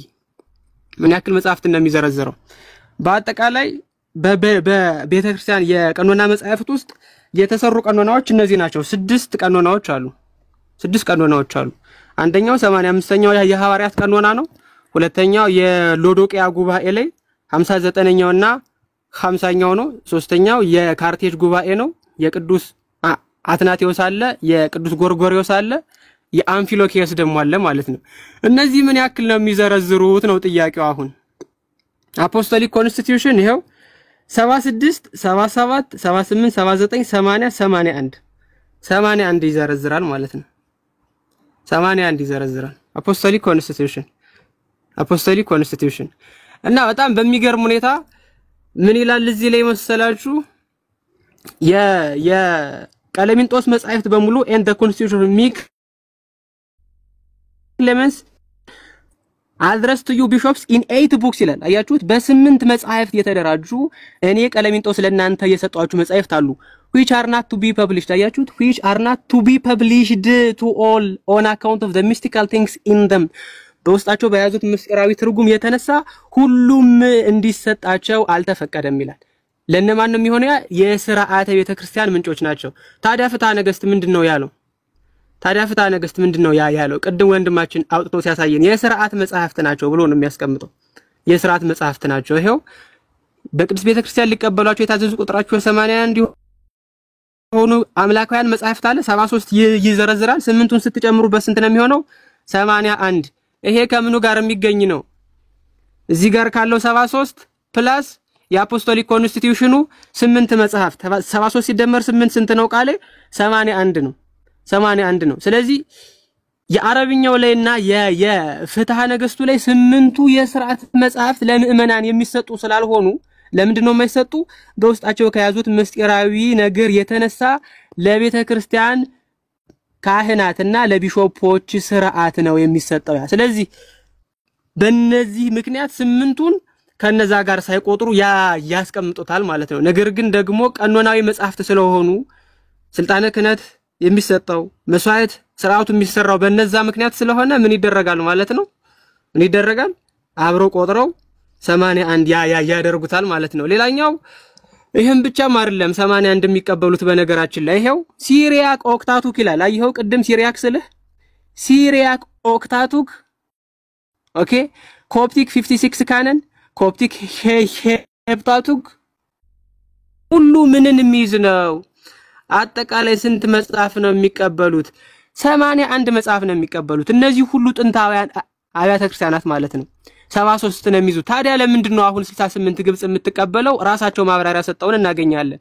ምን ይላል ይሄ? these traditions ይላል። these traditions are the reflections of Coptic society at pivotal time የቅብጥ ቤተክርስቲያን እንደ ፀሐይ አብረታ በነበረበት ሰዓት ያለውን ቀኖና የሚያሳይ ነው አለ። 500 years after the Islamic conquest of ግብጽ ለ500 ዓመት በእስልምና ከተያዘች በኋላ ግን many of these customs and traditions have been long forgotten አላየው። አብዛኞቹ እነዚህ ቀኖናዎች በቃ ተትተዋል and even explicitly denounced by the Coptic Church denounce ያደረገቻቸው ቀኖናዎችም ይኖራሉ። nevertheless the preservation and the study of such writing is very beneficial in understanding this important stage of the Coptic history ብሎ ያስቀምጣል። ነገር ግን የኛን ታሪክ ለማወቅ እነዚህ ደግሞ በጣም መሰረታዊ ነገሮች ናቸው ብሎ ያስቀምጣል ማለት ነው። ስለዚህ 81 የኛ ቤተክርስቲያን ሳይሆን ጥንታውያን አብያተ ክርስቲያናት በሙሉ አሉ ስንል ይሄው ማስረጃ እያቀረብን ነው። ዝም ብለን ከኪሳችን ስላልሆነ ማለት ነው። ዝም ብለን ከኪሳችን ስላልሆነ ሲቀጥል ቅድም ምን አይነት ነገር ለማስቀመጥ ሞክራል ወንድማችን ቃሌ ቀኖና ሲሰራ አፖስቶሊክ ኮንስቲቲዩሽንን ዘለህዋል። አፖስቶሊክ ኮንስቲቲዩሽን ለምን እንደዘለልከው እኔ አላቅም። ቅዱስ አትናቴዎስን ለመጥቀስ ሞክራል። ቅዱስ አትናቴዎስ ይሄው እንደምትመለከተው መጽሐፈ ጦቢትን ይቀበላል። የሐዋርያት ቀኖና 3ቱን መቃቢያን ይዘረዝራል። ግን ሰርፕራይዝ አለኝ። ይሄ ብቻ አይደለም። ዮሴፍ ወልደ ኮሪዮን አንዴ ላውጣላችሁ ኮዴክሱን አሌክዛንድሪያንስ ኮዴክስ ላይ ካኖኒካል ተደርጎ ተቀምጧል አብሮ ማለት ነው። ፍትሐ ነገሥቱ ከየት እንደመጣው አላውቅም ያሉ ሰዎች አሉ። እነሱ ነው የማያውቁት። እነሱ ስላላወቁ የለም ማለት ነው እንዴ? ይሄው ምን ይላል እዚህ ጋር additionally ካለ በኋላ the wisdom of Joshua ibn Sirach for children education and the book of Joseph ibn Karbun that is the book of Maccabees አለ። ፍትሐ ነገሥቱ ጋር ስንመጣስ ምንድነው የምናገኘው? የሲራክ ልጅ የኢያሱ ጥበብ ለህፃናት ትምህርት for children education ዳግመኛም and የኮሪዮን ልጅ የዮሴፍ መጽሐፍ አለ እርሱም የመቃቢያን መጽሐፍ ነው አለ። ጄዊሽ ኢንሳይክሎፒዲያም ይሄንን መጽሐፍ የሚያቀው ነው። ኮዴክስ አሌክዛንድሪያንስም የሚያቀው ነው ማለት ነው። ኮዴክስ አሌክዛንድሪያንስን ለማሳየት ልሞክራ እንዴ ፈጠን አድርጌ ማለት ነው ሰዓቴን እንዳልበላው። ስለዚህ ወንድማችን ምን እያወራ እንደሆነ እየተረዳውም አልመሰለኝም። እውነቱን ለመናገር ቀኖና የሆኑ 2-3 ሰዎች ብቻ ያስቀምጡት አድርጎ ለማስቀመጥ ሞከራሉ። ለምሳሌ ጆሴፍ ወልደ ኮሮን በመጽሐፉ ውስጥ 22 መጽሐፍት ብቻ ነው ያሉን ብሏል። 22 መጽሐፍ ነው ብሉይ ኪዳን ላይ የምትቀበለው ማለት ነው። 22 መጽሐፍ ነው 39 እንደምትቀበል ትናገራለህ። ሲቀጥል ሉተር የሉተር መጽሐፍ ነው ይሄ። አብዛኞቻችሁ ታውቁታላችሁ ብዬ አስባለሁ። የሉተር ባይብል ነው በ1535 ያሳተመው ነው። ምን ያክል መጽሐፍ ነው የሚዘረዝረው?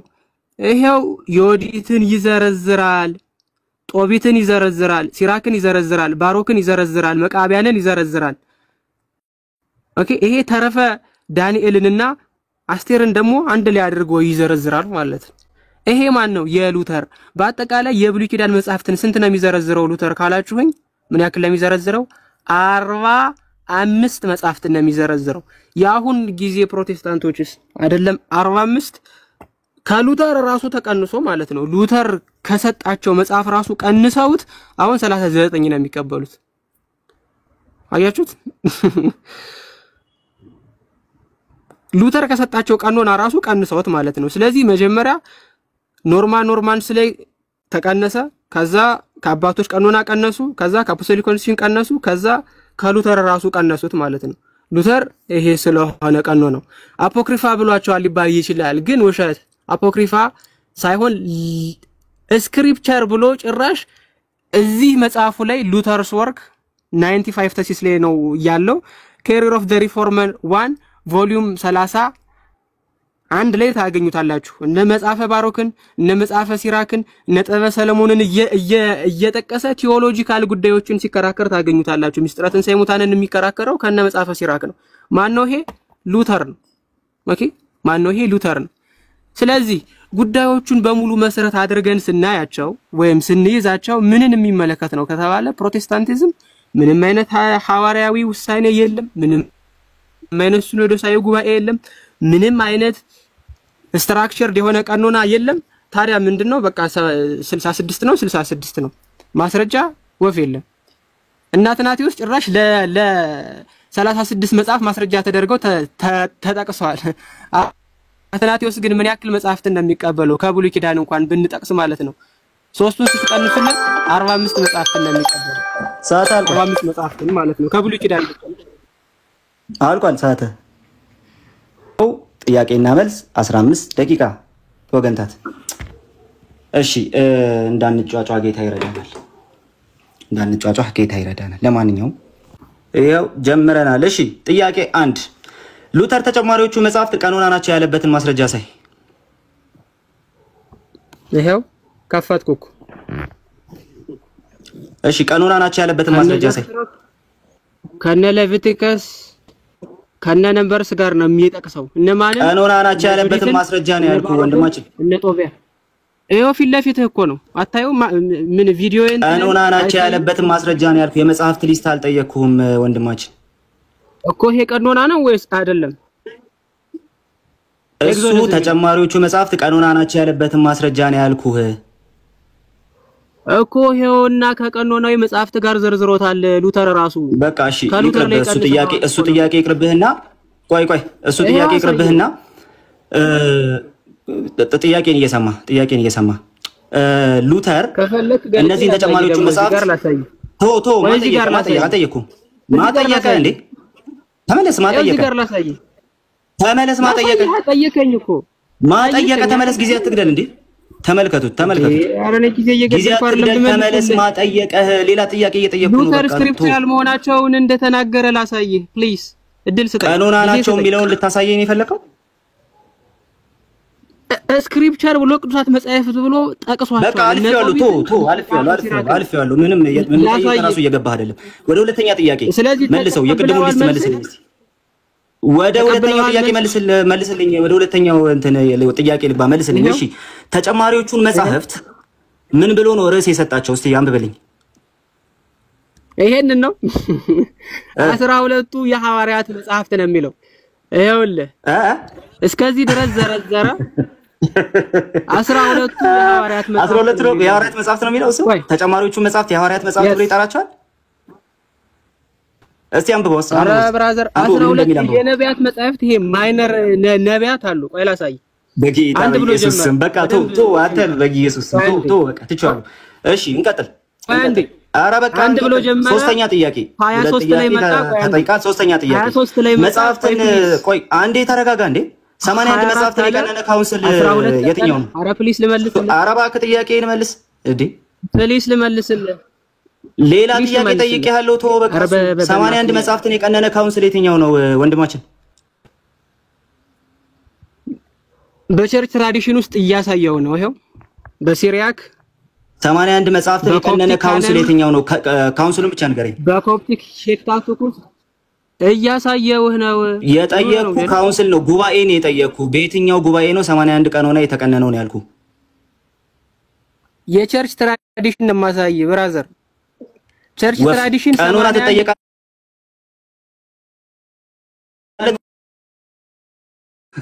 እሺ ቶ እንቀጥል። ሶስተኛ ጥያቄ የለም በቃ የለም፣ ፈርሷል። 81 ፈርሷል። እሺ ወደ ሌላው እንቀጥል። እንመልሳለን። በቃ አለቀ እኮ። በሲሪያክ ውስጥም አለ። እኔ ጉባኤ ነው የጠየቅኩት። ትቼዋለሁ። ጉባኤ ነው የጠየቅኩት። አለቀ። ጊዜን አትግደልብኝ። እሺ ሌላ አስቀመጥኩልህ። ሌላ ቀጥል። አትናቴዎስ ጦቢትን ይቀበላል ብለሃል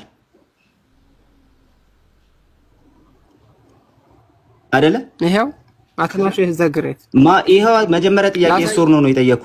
አትናቴዎስ ጦቢትን ይቀበላል? ጦቢትን ይቀበላል የሚል ነገር ተናግሬያለሁ። አዎ ቅድም ብለሃል።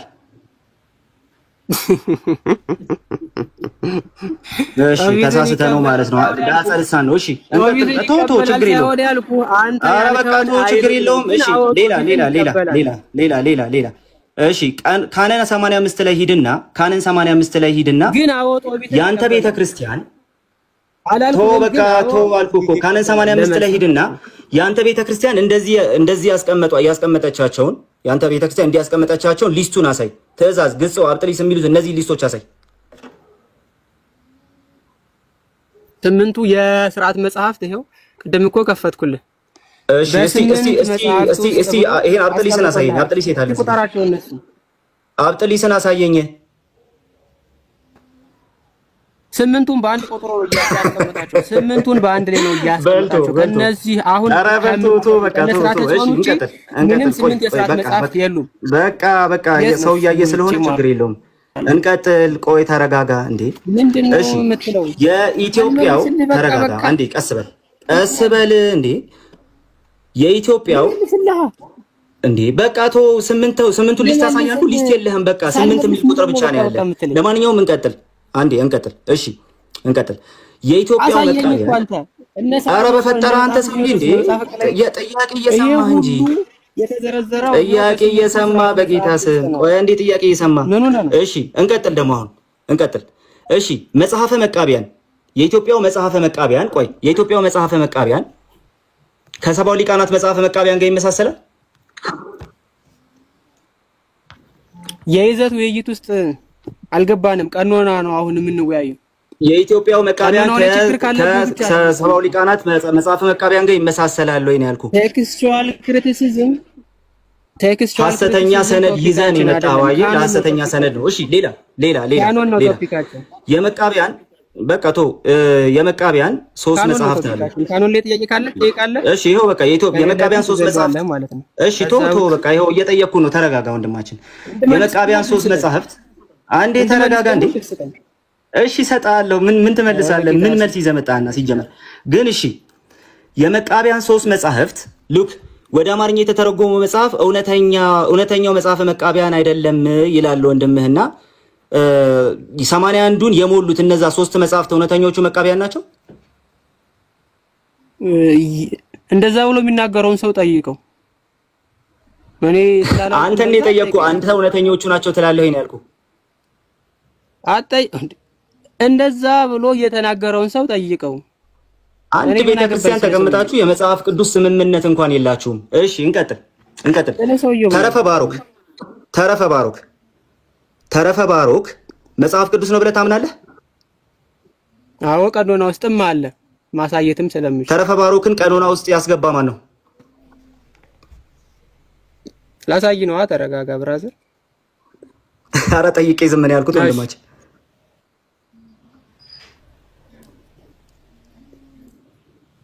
እሺ ተመልከቱ። እሺ ተረፈ ባሮክን ሊያሳየን ነው። ያ ያሳይ ነው። ስሜቱ ያቱ ተረጋግቶ መስማት ኧረ እባክህ ቀጥል ዝም ብለህ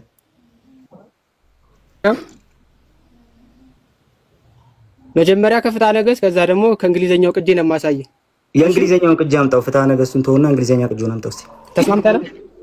የእንግሊዘኛውን ቅጂ አምጣው ነው ያልኩህ። ለምንድን ነው ፍትሐ ነገሥቱን የምትለው? ለምንድን ነው የእንግሊዘኛውን ቅጂ አምጣው። ፍትሐ ነገሥትን መከራከሪያ አድርገህ ስታቀርበው ነበር እኮ። የእንግሊዘኛውን ቅጂ ጠየቅኩህ እንዴ? ጥያቄ እኮ እኔ ነኝ። ሰዓቴን አትብላብኝ እንጂ በልቶ አንተ የመመለስም ራሱ እንትኑም የለህም፣ አቅሙም እንትኑም የለህም። ለማንኛውም እንቀጥል። እንግዲህ አንተ ነህ ስቱፒድ ብለህ ስትናገር የነበርከው ማለት ነው። ለማንኛውም ግን እንቀጥል። ግድ የለህም ተው፣ ችግር የለውም እንዴ። ተረጋጋ ቆይ ችግር የለውም እንዴ። አንዴ ተረጋጋ፣ ችግር የለውም። ሰዓቴን እየገደልክብኝ ነው፣ አትረብሽ እንዴ። ካልመልስ ምኑን ነው ተረጋጋ የምትለኝ? ሰዓቴን እየገደልክ ነው፣ አትረብሽ እንዴ። ቆይ አንዴ ቆይ ረጋ በል። እሺ ይኸውልህ ተመልከት ሉክ ተመልከት 81 መጽሐፍት የሚለው ይላሉ አባ መልከ ጼዴቅ። ቃል ግን ሊቃውንት ያተቱላቸው ፍትሐ ነገሥቱ በደፈናው 81 ስላለ ያንኑ ለመሙላት የገቡ ናቸው እንጂ ህጋውያን አይደሉም ይላሉ። ከዚህ ስቴትመንት ጋር ተስማማለህ ወይስ አትስማማም? አባ መልከ ጼዴቅ የቤተ ክርስቲያናችን ቀናኝም አይደሉም። እኛ መዋቅር የሚመራ ተስማማለህ አትስማማም ነው ያልኩህ። ተስማማለህ ወይስ አትስማማም ነው ያልኩህ። ሄደህ ጠይቃቸው እሳቸው በአንድ ሰው ሐሳብ የመስማማት አትስማማም። የገዛ ሊቃውንትህን ራሱ አትቀበልም። እሺ በቃ ቶ ብቻ ነው የምቀበለው። ተወው፣ የገዛ ሊቃውንትህን ራሱ አትቀበልም አንተ። እሺ እኔ አሁን እዚህ ጋር ደግሞ አንድ ቀሲስ ዲበኩሉ እሺ ቶ ችግር የለውም አልኩህ እንዴ። ችግር የለውም በቃ እንዴ። ቀሲስ ዲበኩሉ ዘውዴን ደግሞ ዶክተር ዲበኩሉን ደግሞ እስቲ እንያቸው። ሶስተኛው አማራጭ ስለ 80 አሐዱ ሲናገሩ ማለት ነው። ሶስተኛው አማራጭ በታሪክ በኩል ትክክል ተረጋጋ። እኔ ጥያቄ ልጠይቅ እንዴ። ግለሰብ ተረጋጋ እኮ ተረጋጋ እንዴ። እሺ ምን አገባ? ጥያቄው የኔ አይደል እንዴ? በኋላ ላይ ነው የምትመልሰው አንተ። 8ቱ ሐዋርያት ትእዛዛት ምስለ ቀለሜንጦስ እንደ ፍትሐ ነገሥት መተርጉማንና እንደ ሊቃውንት ጉባኤ 2 መጽሐፍተ ኪዳን 4 መጽሐፍተ ሲኖዶስ እያሉ ይመጡና እነዚህ በታሪካዊ ሀቅ ተረጋግጠው እስኪለዩ ድረስ ለጊዜው የተሻለው አማራጭ 76 መጽሐፍትን መቀበል ነው ይላሉ። ከዶክተር ዲበኩሉ ጋር ተስማማለህ ወይስ አትስማማም? ሲኖዶሳዊ ውሳኔ ብቻ ነው የምቀበለው። አሁንም ደግሜ ነው ዶክተር ዲበኩሉ ማስተማሪያ አድርጋቸው ነበረ ትምህርት ላይ። አሁን ደግሞ ካድካቸው። ዶክተር ዲበኩሉ ራሱ ካድካቸው። እናመሰግናለን። እሺ ሲኖዶሳዊ ውሳኔ ነው የምቀበለው። በቃ ቶ እንቀጥል፣ ችግር የለውም። ሲኖዶሳዊ ውሳኔ መሆኑን ደግሞ አሁን ልንመለከት ነው። እሺ እንሂድ። አሁን ደግሞ ቀሲስ መብራቱ ኪሮስ ምን እንደሚሉ እንመልከት። ላንብብላችሁና ትመልሳለህ። ብፁዕ አቡነ መልከ ጼዴቅ ከሰባ ሊቃናት ሆናን ብለው ይመጡና ስለዚህ የመጀመሪያው አማራጭ በሰባ ሊቃናት ትርጉም የሚገኙትን 49 ተረጋጋ። አሁንም ግለሰብ ነው። እሺ አዎ ግለሰብ ነው የምጠቅሰው። ተረጋጋ። እሺ እንቀጥል። ቀኖናውን የሚያጸድቀው የቅዱስ ሲኖዶስ ጉባኤ እነዚህ መጽሐፍተ ሥርዓት ከቅዱሳት መጽሐፍት ጋር መቆጠር እንደማይገባቸው በግልጽ ሊወሰን ይገባል ብለው ሲኖዳል እንዳልሆነ 80 አሐዱ እየነገሩ ነው። ትቀበላለህ ወይስ አትቀበልም? ግለሰብ አይመራኝም። በቃ ጨርሱ። እሺ የገዛ ሊቃውንትን ክደህ ጨረስካቸው ዛሬ። እሺ እንቀጥል። የገዛ ሊቃውንትን ክደህ ጨረስካቸው። እሺ ሲኖዳል አይደለም ይሉሃል። አንተ ደግሞ ሲኖዳል ናቸው እያልከን ነው። ለማንኛውም ግን እንቀጥልና እዚህ ጋር ደግሞ አንድ ኦዲዮ ላሰማ። እዚሁ ልክ እንዳንተው በጣም የተወደደ ካንተ በላይ የተወደደ አስተማሪ ምን እንደሚል ላሰማና ከዛ ደግሞ ስሙት። ወይ ጉድ! አሁንም ግለሰብ ነው የምትቆጥረው። ሲኖዳል አይደለም የብሉይ ኪዳን መጽሐፍ ቀመና ሲኖዳል አይደለም። ዛሬም ለዛ ነው አሁን መጽሐፎች ኪሮስን ኪሮስን እንደ ጥናታዊ ጽሑፍ ነገር አጭር ጽሑፍ አዘጋጅተዋል። እዚህ ድረስ ከሰማ ይበቃል። እሺ ሲኖዳል አይደሉም ይልሃል ገዛው እንደምህና ተቀበለዋለህ። ይሄንንም ወይስ አትስማማም? ዲቤት ነው ፖለቲካ ነው እያያዝከው? ቆይ አልገባኝም። የምን ፖለቲካ ነው? ጥያቄውን መልስ። ትቀበላለህ ወይስ አትቀበልም? ሲኖዳል አይደለም ይልሃል ገዛው እንደምህና ተቀበላለህ ወይስ አትቀበልም? ሄደህ ጠይቀዋ ታዲያ። እሱን እኔ ምን ላድርገው? ለዚቹ ነው ስቱፒድ እያልክ ከጅማሬ ስትሳደብ የነበርከው። አየህ አይደለ? ምንም ነገር ነው ማታውቀው። ሲቀጥል ደግሞ አትስማማም ከገዛ ወንድሞች ጋር። እንቀጥል። ተረጋጋ። እንቀጥል። ደግሞ በየመሃሉ አትግባ። እሺ ዮሴፍ ወልደ ኮሪዮን መጽሐፍ ቅዱስ ነው ብለህ ታምናለህ አንተ? ዮሴፍ ወልደ ኮሪዮን እጅህ ላይ ያለ መጽሐፉ ራሱ ያ እሺ ክፈተው። ዜና አይሁድ አለ። ትክክል ነው። ዮሴፍ ወልደ ኮሪዮን ዜና አይሁድ የሚባል መጽሐፍ አለ እኮ። ዜና አይሁድ ብቻ ነው ዮሴፍ ወልደ ኮሪዮን? ይሄው ማስረጃ ከፈትኩልህ እኮ። ምን ይላል ይሄ? እስኪ አንብልኝ። የጠየቅኩ ዮሴፍ ወልደ ኮሪዮን ዜና አይሁድ ብቻ ነው ወይ የጻፈው ነው ያልኩ። ላሳይህ እኮ ነው እሱን። ምን ይላል ይሄ? ኮዴክስ አሌክዛንድሪያንስ ይላል። እኔ እሱን ብቻ ነው ወይ የጻፈው ነው ያልኩ ወይ አይደለም ወይ ነው? ኮዴክስ አሌክዛንድሪያንስ ላሳይህ ነው ፕሊዝ። በቃ ቶ ኮዴክስ አታሳኝ። ሰዓቴን እንዳትገልብኝ። እኔ ጠየቅኩት ትተህ ሌላ ነገር ነው የምትመልሰው። ሌላ ጥያቄ ትቼዋለሁ። ሌላ ጥያቄ ከነዚህ ቀኖናዎች ውስጥ ሌላ ጥያቄ እሱን አልፈልግም። እሺ ተመልከቱ። አንዴ ልመልስልህ። አልፈልግም አልኩህ እኮ አልፈልግም። በቃ የተጠየቅከውን ሌላ ነገር ነው የምትመልሰው አንተ። የተጠየቅከውን ትተህ ስለዚህ አልፈልግም። እሺ በቃ እኮ አልጠየቅኩም። ይሄን ስላልጠየቅኩህ አልፌያለሁ። ሌላ ጥያቄ ልጠይቅህ ነው። 80 አሃዱ ሲኖዳል ነው ብለህናል። 80 አሃዱ ሲኖዳል ነው ብለህናል ወንድማችን አይደለ? 80 አሃዱ ሲኖዳል ነው ብለህናል። የኢትዮጵያ ኦርቶዶክስ ተዋሕዶ ቤተክርስቲያን በየትኛው ጉባኤ ነው 80 አሃዱን የቀነነችው? በቅዱስ ሲኖዶሷ በኩል እኮ። በየትኛው ጉባኤ? በቅዱስ ሲኖዶሷ በኩል እኮ አልኩ። በጌታ በኢየሱስ ክርስቶስ በቃ እሺ ሌላ ጥያቄ አልፈልግም። ተውኩት። መልስ የለህም እኮ ምንም ታሳይ። መጽሐፍ ይገልጻል እንዴ በየትኛው ጉባኤ እያልኩ ጉባኤና መጽሐፍ እያለሁ ግን ጉባኤና መጽሐፍ ሳትለይ ነው ውይይት የመጣው። እሺ ትቼዋለሁ። እሺ አሁን ወደ ኩፋሌ እንሂድ። ተረጋጋና ተው በቃ። አልፈልግም እኮ አልኩህ። እኔ መጽሐፍ አይደለም የጠየቅኩህ ጉባኤ ነው የጠየቅኩህ። ጉባኤ እንጂ መጽሐፍ አልጠየቅኩም። ስለዚህ ሚውት አልፈልግም። ጉባኤ ነበር የጠየቅኩህ መጽሐፍ አልነበረም። በቃ ትቼዋለሁ። አልፈልግም። እሺ እንቀጥልና እስቲ መጽሐፈ ኩፋሌን ማለት ነው እስትንፋሰ እግዚአብሔር ነው ብሎ የቀኖና ሊስት ውስጥ ያስገባ አንድ አባት ነው የጠየቅኩህ። እሺ የቅዱሳት መጽሐፍት ሊስት ውስጥ ያስገባ አንድ አባት ምንም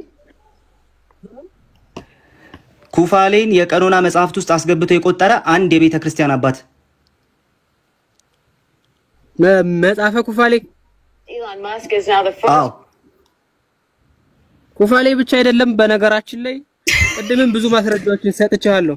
በቃ እሺ መልካም ጊዜ ወንድማችን። አይ ሰዓት ያልቋል። ፕሮቴስታንቶች የማይቀበሏቸው መጽሐፍት በሙሉ በጌታ በኢየሱስ ክርስቶስ ቀኖናዊ መጽሐፍት በቃ ሰዓት ያልቋል። ምን መለስከው? በቃ ማንን ብቻ አይደለም ኮዴክስም ከፍቼ እያሳየው ነው። ኢቭን ኮዴክስ አንታታም። አሁን ደግሞ እንዴ በቃ ሰዓት ያልቋል ብሎ ተብራራው። በቃ ጠይቀኛለህ። አይ ጀመር ኮዴክስን ቀኖና ብለህ ታመጣለህ። ኮዴክስና ቀኖና ራሱ አትለይም በጌታ ስም። እሺ በቃ አልፈልግም። ኮዴክስ ማለት ምንድነው የሚለውን መጀመሪያ አልቋል እኮ ሰዓት። እሺ ልጠይቅህ 5 ደቂቃ ጨምሬ። ለወደፊት ነው ጥያቄ ጠይቀህ ሰው እንዲመልስ መስጠት አለብህ። ጠይቀህ አሁን ጥያቄህን እንዴ በጌታ ስም። አሁን ደግሞ መልስ እንዴት እንደሚሰጥ ላስተምርህ ነው። ስለዚህ እንትን በል በራስህ ነው እሺ ያመጣኸው። ቀድመህ ተሳድበህ ነው ያመጣኸው ታላቁ ያሳት። እሺ 15 ደቂቃ ይዤልሃለሁ። ይኸው 15 ደቂቃ ይዤልሃለሁ። እሺ ቀጥል። ሳልጀምር ነው ግን የምታስጀምረው። ቆይ እንደገና አስጀምርልኝ። እንደዚህ ያረጋግጥ። እሺ ኧረ እንደገና አስጀምርልሃለሁ። ምንም አታስብ። ይኸው እንደገና አስጀምርልሃለሁ።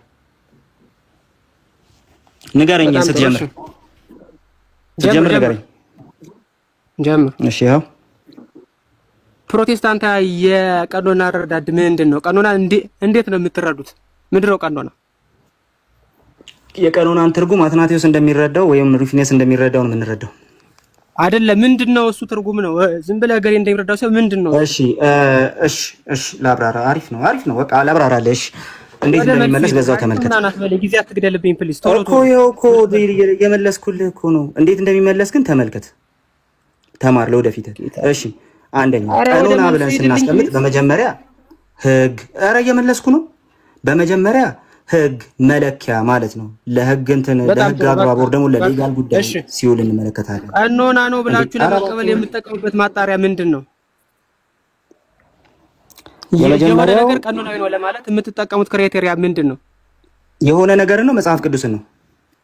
ምንም ነገር ይሁን መጽሐፍ ቅዱስ ምንም ነገር አይደለም። ዛሬ ቀኖናዊ ነው ለማለት የምትቀበሉት ምንም ነገር ላይ አይደለም እንወያየው። መጽሐፍ ቅዱስ ላይ አተኩር። እሺ መጽሐፍ ቅዱስን ለመቀበል የምትጠቀሙበት ክራይቴሪያ ምንድነው?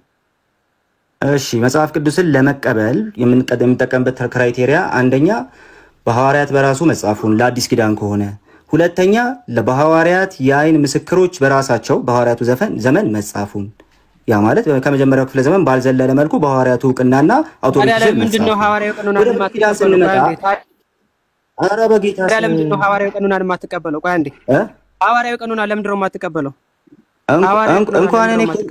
እንኳን እኔ ኮፕቲክ ራሱ አትቀበሉም። ኮፕቲክ ኦርቶዶክስ አንተ ለምንድነው የማትቀበለው? ለምን እንደማልቀበል ላሳየህ። ሐዋርያው ቀኖና ቀለሜንጦስ የጻፈው ያልከው ማለት ነው በሐዋርያት አይደለም የተሰራው። ሲጀመር ለምንድነው የማትቀበለው? በሐዋርያት አይደለም ሲጀመር የተሰራው የአራተኛው ክፍለ ዘመን ስራ ነው። ይሄው ቀሲስ ዲበማንተና የሚሉትን ተመልከት። ዶክተር ዲበኩሉ በጣም ጥሩ። በቃ ዶክተር ዲበኩሉ የሚሉትን ተመልከት። ለዚህ ነው የማልቀበለው እንዴ። በቃ ጨረስ። በቃ አትበል እንጂ ነው ለምን እንደማልቀበል ላሳየህ እኮ ነው። አንዴ ኧረ ፕሊስ መጽሐፍ ቅዱስ ቁጥሩ ይናገራል። 66 መጠየቅ ነው ይናገራል። ምን አልከኝ? መጽሐፍ ቅዱስ ቁጥሩ 66 ነው ብሎ ይናገራል። ኧረ 81 ነኝም 66 ነኝም አይልም ወንድማችን። ስለዚህ መጽሐፍ ቅዱስ ለራስህ ራሱ አትጠቀመውም። እሱን እኮ ለራስህ የማትጠቀመውን ይዘህ ትመጣለህ ነው ማለት ነው። ለራስህ ራሱ አትጠቀመውም። ይሄንን መስፈርት ወንድማችን ምንድነው የምትለኝ? እኔማ ቸርች አለች እንዴ? ቸርች ራሱ ሲኖዳል አይደለም እየተባለ እንዴ? ሊቃውንት በሙሉ እኮ ሲኖዳል አይደለም እያሉ ነው። ካድካቸው እንጂ ሸመጠጥካቸው እንጂ ሲኖዳል አይደለም እያሉ አይደል እንዴ?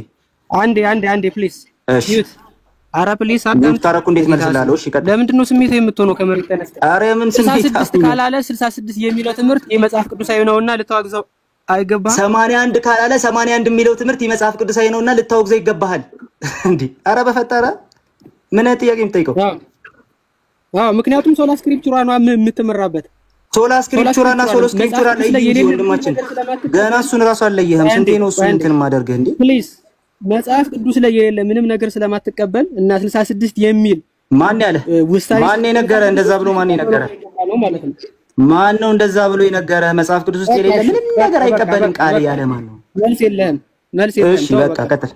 ቀኖና የመወሰን መለስኩልህ እኮ መጠየቃችን እንጂ መልሼ እላለሁ። ግን ቀጥልሽ አንዴ ፕሊዝ። ቀኖና የመወሰን ስልጣን የማን ነው? አንዴሽ አሁን ትንሽ ልረጋጋና ምንም እንዳልናገር ቀጥል አሁን። እሺ ቀኖና የመወሰን ስልጣንና መብቱ የማን ነው? የቤተ ክርስቲያን የሐዋርያት። በጣም ጥሩ። ቤተ ክርስቲያንህ ቆይ አንዴ ቤተ ክርስቲያንህ 66 ነው ብላ የወሰነችበት አንድ ጉባኤ ስጠኝ። ፕሮቴስታንት የቷ ቤተ ክርስቲያን? ምን አቅልሃለሁ? 99 ሺህ ናችሁ። አንድ አቅልሃለሁ። እሺ ቤተ ክርስቲያን የማታውቃትም። እኔ ቤተ ክርስቲያን ስል በዩኒቨርሳል መልኩ አባቶችን ባካተተ መልኩ የተቀመጠ ነገር ነው እያወራ ያለሁት። ያንተ ምንድነው የሌለን እንዴ? መሰረተ ክርስቶስ ቆይ አንዴ መሰረተ ክርስቶስ ልጀምር ነው። የኔ አባት በእድሜ የሚበልጣት ቤተክርስቲያን ናት። ስለዚህ ጥንታዊ ተሳደብ፣ ችግር የለውም። እኔ ክርስቲያን ነኝ። እኔ አልሰድብም። መልሼ ተሳደብ፣ ችግር የለውም። ስድብ አይደለም፣ ይሄ ፋክት ነው። እሺ ችግር የለውም እኮ በቃ አባትህን ጌታ ይባርክልን። አሁን አባትህን ውሳኔ የወሰነችበትን ለምን አትወያይም? ዝም ብለህ ቤተክርስቲያን ውሳኔ የወሰነችበትን ማስረጃ እስቲ እንዴ። ቤተክርስቲያንማ ይኸውልህ ከፈርስት ሴንቸሪ ጭምር ትመዛለች ማስረጃማ። ይሄው እኮ ቆይማ እንዴ ለምሳሌ ሩፊነስ አለ ላምጣ፣ ጄሮም አለ። መሰረተ ክርስቶስ ነበረች። ፈርስት ሴንቸሪ ነው። መሰረተ ክርስቶስ የመጀመሪያውን ቤተክርስቲያን እምነት ነው የተቀበለችው። በቃ ጥሩ። አሁን ተመልከት። ኦርቶዶክስ ተዋህዶ ቤተክርስቲያን ራሱ ነበረች እንዴ? ግን ወንድማችን ቆይ አንዴ ፕሊዝ። እሺ ቆይ አንዴ ፕሊዝ። እሺ ፈርስት ሴንቸሪ ላይ ብቻ ሳይሆን በአጠቃላይ ቀኖና ውስጥ 66 ብሎ ቀኖናን የወሰነ አንድ ጉባኤ ስጠኝ። ምን ድገምልኝ ጥያቄውን ድገምልኝ። ችግር የለውም። መጽሐፍ ቅዱስ ብሎ 66 ብሎ የወሰነ አንድ ጉባኤም ይሁን አባት ስጠኝ። ትራዲሽንም ቢሆን ጄሮ ጄሮም 66 ነው የሚቀበለው። ቀኖናዊ ብሎ የሚቀበላቸው 66 መጽሐፍት ናቸው። ፕሮሎጎስ ጋላትያስ ላይ ላሳይክ። ክፈተው እና 66ቱን ቆጥረህ ታሳየናለህ ከአሁን ፕሮቴስታንት ጋር እንደሚገጥም ማለት ነው።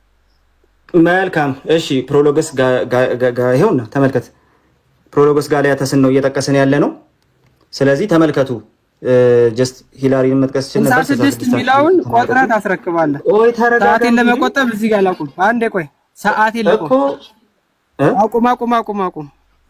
እሺ አቁም እኮ ታላቁ። አሁን አንተ ገና እያልክ ገና ፕሮሎጎስ ምንድነው ነገር ያልከለምታል ማጨረስከው እኮ አንተ ታላቁ። ምን እያልክ ምን አርግለው የምትለኝ አንተ ላልመለስከው ጥያቄ የኢትዮጵያ ቤተክርስቲያን። ቆይ አንዴ ጥያቄ እኔ ሌላ ነው። አንተ ተውኩ ይሄን አንዴ በቃ ጨረስኩኝ። ሰዓቴን ጨረስኩኝ። ያዝ አሁን የኢትዮጵያ ቤተክርስቲያን ቀኖና ውስጥ ማለት ነው ኖርማን ስለ ያልገባ ኖርማታ ላይ የገባ ቀኖና አላት እንዴ?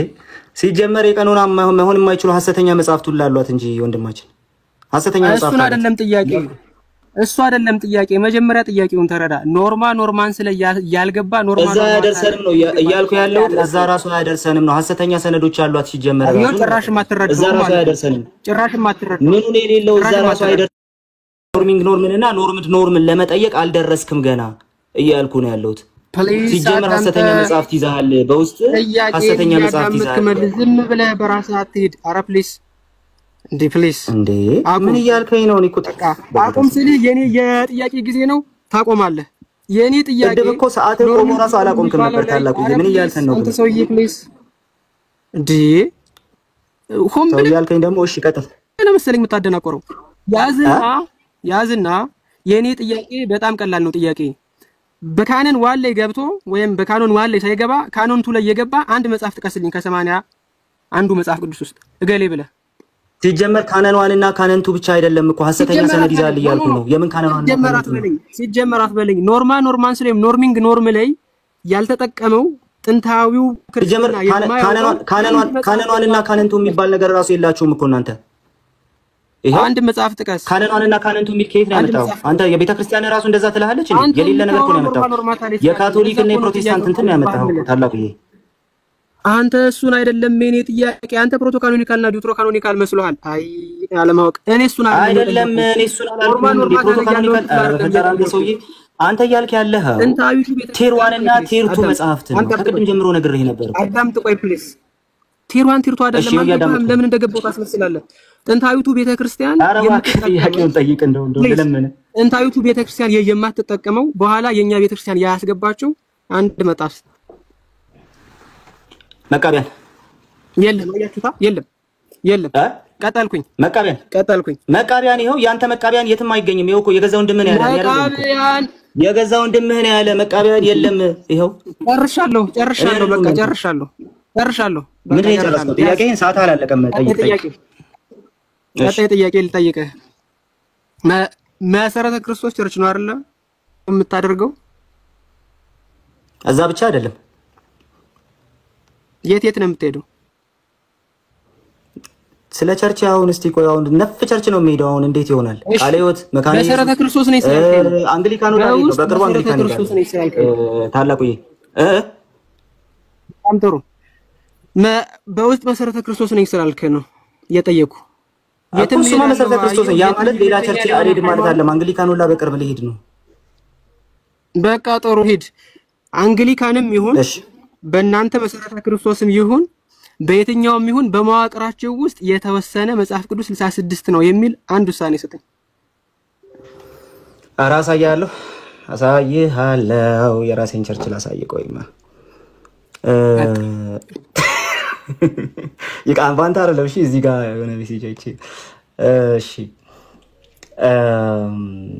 አንድ ጊዜ ታገሰኝ። እሺ ቆይ ሰዓትን ነው ፖዝ ላድርግልህ። እሺ እስከማወጣው ድረስ ኡፕስ ስንት ነው የሚለው? አንተ ጋር ሰዓት ስንት ነው የሚለው? 4 ደቂቃ ላይ ነበርክ። እዚህ ዘግቼ ነው ያስጀመርኩት። አክቹአሊ ላውጣልህ። እሺ ላውጣልህ። እዚህ በጣም ፈኒ ምኑ ነው ፈኒ? ማስረጃም ሲወጣልህ ነው ፈኒ የሚሆንልህ። ማስረጃ ሲወጣልህ ከሳክማ ስታንዳርድ ኮሜዲ ቢታይ ምን ልትሆን ወንድማችን? በጣም ማለት ስታንድ አፕ ኮሜዲ ብታይ ምን ልትሆን ነው? ማስረጃ ካሳቀ። ለማንኛውም ይኸውልህ ቆይ አንዴ ረጋበልና ላውጣልህ። እንደናንተ ባይሆንም ደስ ይላል። በቃ ትችዋለሁ። እኔ ጥያቄን ትችዋለሁ። ጥያቄዎችን እኮ ትታቸው ሄድክ እኮ አንተ ጋር የሚመጡት። እሺ ይኸው አስጀምሬ እላለሁ። ጠይቅ። አስጀምረው ሰዓት ይኸው በጣም ጥሩ። እሺ የኢትዮጵያ ቤተክርስቲያን አሁንም ልብ ብላ አዳምጥ። የኢትዮጵያ ቤተክርስቲያን ከጥንታዊቱ ቤተክርስቲያን የተለየ ቀኖና ምንድነው ያላት? ኖርማን ስለሆነ የምትቆይ እሺ እኔ ኖርማን ስላ የምትለው ነገር እናንተ ቤተክርስቲያን ውስጥ ሲጀመር የለም። ግን እስቲ በምንድነው የምትለየው የሚለውን ነገር ስላነሳ ማለት ነው። ለምሳሌ ዮሴፍ ወልደ ኮሪዮን ይለያታል። ዮሴፍ ወልደ ኮሪዮን አልተቀበለውም። እንደቀነው ነው የመጽሐፍ የገዛ ሊቃውንት ናቸው ያሉት። የገዛ ሊቃውንት ናቸው ያሉት። ምን ታሳየኛለህ? የገዛ ሊቃውንት ዮሴፍ ወልደ ኮሪዮን አይታወቅም በቤተክርስቲያን ብለዋል። የገዛ ሊቃውንት አልበለኝ። እኔ ቸርችን የማሳየህ አንተ ሊቃውንት ምናምን ትለኛለህ። እኔ እንደ ቤተክርስቲያን ነው እያሳየው እኮ። እሺ ፈርስት ሰከንድ ሰርድ ሴንቸሪ ላይ ያሳይ እስቲ። የለም ዮሴፍ ወልደ ኮሪዮንን እኮ እንደ መጽሐፍ ቅዱስ የተቀበለ ራሱ የለም እኮ። ታዲያ ያዘው ፕሊስ። ምን ሊያዝ ከየትኛውም ቀኖና አዳምጣ። ከየትኛውም ቀኖና በየትኛውም ጥንታዊ ቤተክርስቲያን በየትኛውም ማለት ነው በየትኛውም አሁንም ግለሰብ እንዳትጠራ ፕሊስ። ሊቁ ገሌ እንትና ገሌ ምናምን ብለህ ስም እንዳትጠራ። እንዴ ቀላል እጠራለሁ እንዴ? ለማንኛውም ጠይቅ። ጥያቄ እምጠይቅም ብቻ ቀጥታመልስ እኮ ጠይቅ። ታላቁ ወይኔ በየመሃሉ አትግባብኛ ፕሊስ። ጌታ ሆይ ልብ ብላችሁ ተመልከቱ። በኋላ ኮንክሉዥን ላይ በደንብ እንዲገባችሁ ስለምፈልግ ነው። ወንድማችን እስካሁን ድረስ የምታመጣውን ማስረጃ ትተውና ሐዋርያት ጠቅሰውት ቤተክርስቲያን የማትጠቀመው አንድ ማስረጃ ሰጠኝ። ማስረጃ ተውልኝ ብሎ የሚለምን የመጀመሪያ ተወያ አንተና አየው። ጥያቄህን ግን ድገምልኝ። ሐዋርያት ጠቅሰውት ፕሊስ። ሐዋርያት ጠቅሰውት ቤተክርስቲያን የማትጠቀመው አንድ መጽሐፍ ጥቀስ። ሐዋርያት ጠቅሰውት ቤተክርስቲያን የማትጠቀመው አንድ መጽሐፍ ያረ የለም። እሱ እንኳን የለም። ሐዋርያት ጠቅሰውት ቤተክርስቲያን የማትጠቀመው ምንም መጽሐፍ የለም። ቴንክ ዩ እሺ ቤተክርስቲያናችን ከሐዋርያት የምትቀዳናት የምንለው በዚህ ነው። ሐዋርያት ያልተጠቀሙት ሐሰተኛ ሰነድ ነው ያላችሁ እኮ ነው ሙግቱ እንጂ ሐዋርያት የጠቀሱትን አልጠቀሳችሁም አይደለም። ሙግቱ አልገባም እኮ ሲጀመር። በቃ ጨረስን። ዲቤቱ አልቋል። በቃ እዚህ ጋር አልቋል። አዎ ጨርሰናል እኮ ገና ሲጀመራል እንደ ያለቀው ውይይቱ እኮ ታላቁ ቤተክርስቲያን የማትጠቅፈው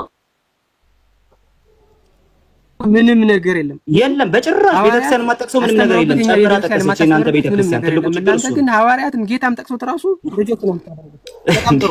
ለምን ትሰድበናለህ? እሺ እንዴ በጣም ጥሩ። ቀጣይ ልጠይቅ። አሁን ቀጣይ ልጠይቅ። ጌታና ሐዋርያት ኧረ ፕሊስ ጌታና ሐዋርያት የትኛውን የመጽሐፍ ቅዱስ ቀኖና ተጠቀሙ? የብሉይ ኪዳኑን የእስራኤላውያን ምን የሚለውን ሴፕቱጀንት ወይስ ማዞሬቲክ ቴክስቱን? ጌታ ልክ አይ እሱ ሴፕቱጀንት ማዞሬቲክስ እኮ እንትን ነው ወንድማችን፣ ትራንስሌሽን እኮ ነው እሱ።